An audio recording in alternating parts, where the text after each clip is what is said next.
The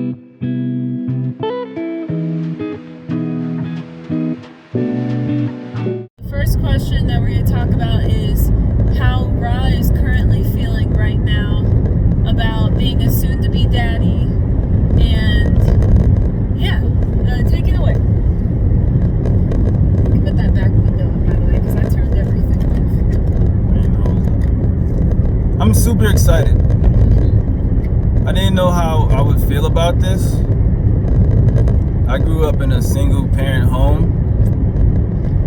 My dad wasn't really much of a family guy, but I picked up a lot of cues from listening to men in general, fathers and soon-to-be fathers and successful fathers specifically. And I think I've become mentally prepared.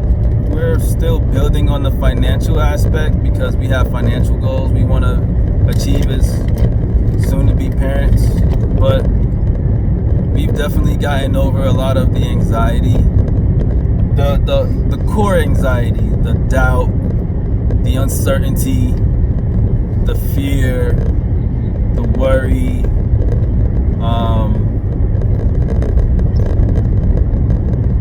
Did the first ultrasound help you with that a little bit? The first ultrasound didn't do anything. Oh, I was really worried before the first ultrasound. She's been worried this whole time. I haven't been worried about shit. Because the chance of miscarriage lowers to lower than 10% after your first ultrasound and hearing the heartbeat. So Mama was worried. Alright. Okay. So this is her first time ever being pregnant. Now, a little bit about my backstory. I've actually experienced pregnancy in other relationships, but those kind of ended brutally. I won't even say abruptly. I didn't even know the girl I was dating at the time had gotten the abortion until after the fact. So it kind of, that burned, but it wasn't like a, oh shit, I'll never be a dad kind of feeling. It was like, oh, well, just back on the main track here of the bachelor life and dating and trying to, educate myself, improve my quality of life and everything and help people as I go. But no, the second go around with Jessica was, I was mentally prepared for it. I've had my few scares in the past, and so I've kind of worked that out. How I felt about it and going through those experiences. But I wouldn't recommend you go I'll be honest with you, and I don't think I've ever told Jessica this, but I wish I had the discipline in the past. I'm 29 now. I just turned 29. Thank you. Valentine's Day, baby. But I always wondered how my life would have went relationship-wise if I would have stayed a virgin. At least I would say if we're not so reckless with our sexual health, it would change a lot of things. It would affect a lot of the outcomes that we're going through for everyone, and specifically us, but anyone in general. But that's just my personal take. I really think that I wouldn't say maintaining an innocence, no, but having the discipline to secure our sexual health and to take it serious, because when we don't have that discipline, it does affect us not only physically but mentally. And that's the biggest thing I've been paying attention to since the pregnancy is how's our sexual health. Baby can hiccup now. It can I don't know if it can actually blink, but I think the eyelids have already formed and stuff. It can't see shit. Yeah, it can't. I mean, no, duh, it can't see shit. But the baby never seen light before. Every In a quarter mile, turn left onto Jennings Road. everything's fully developed now. Now it's just the growth rate. Now it's just going to keep growing. But all the organs are done. By the way, we're heading back into town. I'm sorry to cut you off. We're heading back into town now. Back into Charlotte. My mom just got out the hospital, so prayers. Take the second left onto Jennings Road. Checking on her and Babe's parents. But I feel very. I'm not overconfident. No. I think that's a bad way to handle, because she's right. There are a lot. Take the next right onto Tomlin Mill Road. That as a first-time parent, and I think even anytime going through a pregnancy. Pause. Continue on Tomlin Mill Road for half a mile. Okay, so veteran parents, first-time parents, last-time parents, it doesn't matter. There's always the risk. So being overconfident as a first-time parent is a bit of an oversight, because you're not taking into consideration your partner's health. In a quarter mile, turn right onto the I-77 South ramp to Statesville. Babe, I have to cut out every time she does that. Whether you're the mother-to-be or the father-to-be, not taking, being overconfident in the situation. Turn right onto the I-77 South ramp. Is a bit neglectful to your partner's experience. Yeah. I think that I'm pretty much wrapping it up here with the first question. I'm excited. I was trying to figure out if I was overexcited, but I think that going through the experience of parenthood is more of something. It's more like a rite of passage, just same with like becoming an adult or a young adult. You gotta take the time to prepare for it.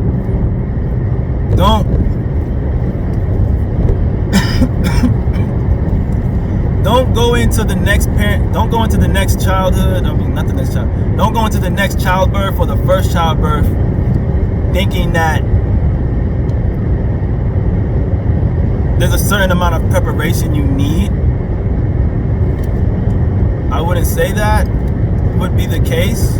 You can never be too prepared to become a parent, especially a first-time parent. But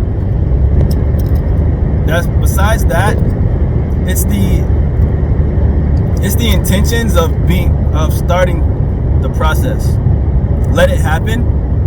Don't worry about what other people say. If you want to be a parent, then start preparing for that. And be of age. Don't be a parent too young. Get yourself set. I mean, we're working on that now. Get your ducks in order, so when it's time to actually start preparing, like, oh snap, we're pregnant, you won't have to think, well, we have a lot of things to do, or we have a lot of obstacles in the way. You want to know that you're starting the process and you don't have a lot of things holding you back. So yeah, I guess that's where I'm at. I feel good because I don't feel like there's anything holding me back to prepare to be a father. I'm not worried about past traumas. I'm not worried about the lack of fathering in my life or anything like that. And I've done enough self-building, self-healing, and financial preparation. We're working on our credit now. Get your credit in order. Make sure you have transportation. All the things you need to live on your own. If you can live independently, you can prepare to be a parent. So, yeah, that wraps up my full, thorough answer. So, in your own words and expressions, what are some of the symptoms that you have seen in me? So pretend like you're in my body. This week in particular, was there any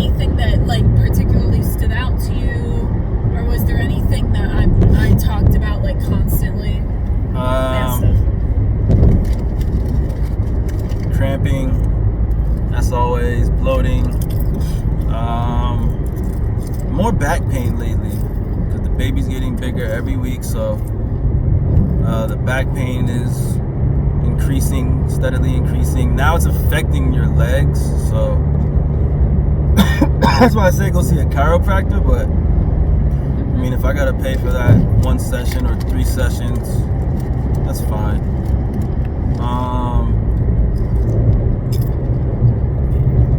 So yeah, a lot of the symptoms have been back pain and just let them hunger. So we argued like mid question, so I'm gonna finish out this part. The symptoms that he didn't get to were tinnitus, which is like a ringing in your ears, or like for some people it could be like a popping or a clicking. But I've suffered from tinnitus for most of my adulthood and like childhood as well, but from like 11 or 12. So it just got a lot more severe with pregnancy over the past like week now. Which iron pills can help with that because it could be from iron deficiency. The next thing is Restless Leg Syndrome. It has been affecting my sleep a lot. I just don't feel comfortable. Sleep in general is really tough right now. I don't sleep well, which is why I end up like being really tired throughout the day. But yeah, like he could tell you. That's why I was like trying to let you do it, but it's okay. He could tell you, like, I have not been sleeping good.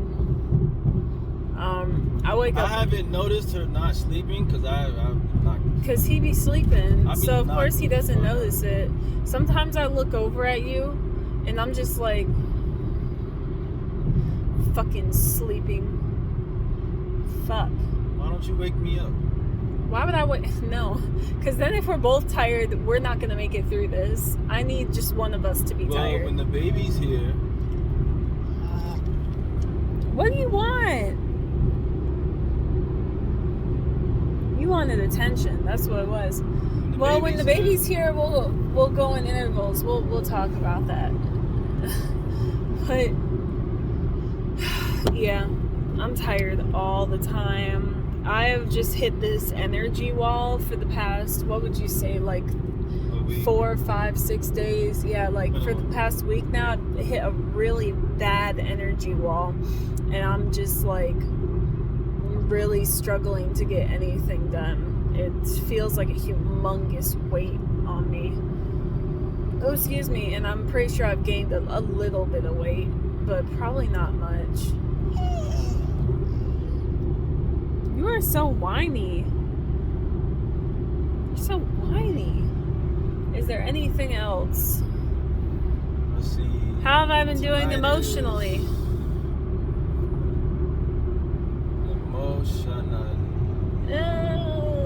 That's a can of worms. I haven't been too bad. It's just been the normal stuff. I tell them about, like us arguing and like, Feisty. I'm very feisty, yes. I've been very hungry, and I get very feisty about my food. Yeah, I don't like him touching my food right now.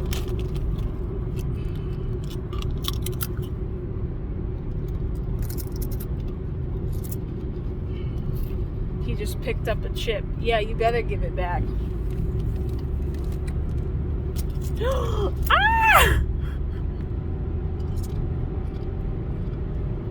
Really? You dick. Okay. Anyways, now that he abused my chip, I think that's pretty much it.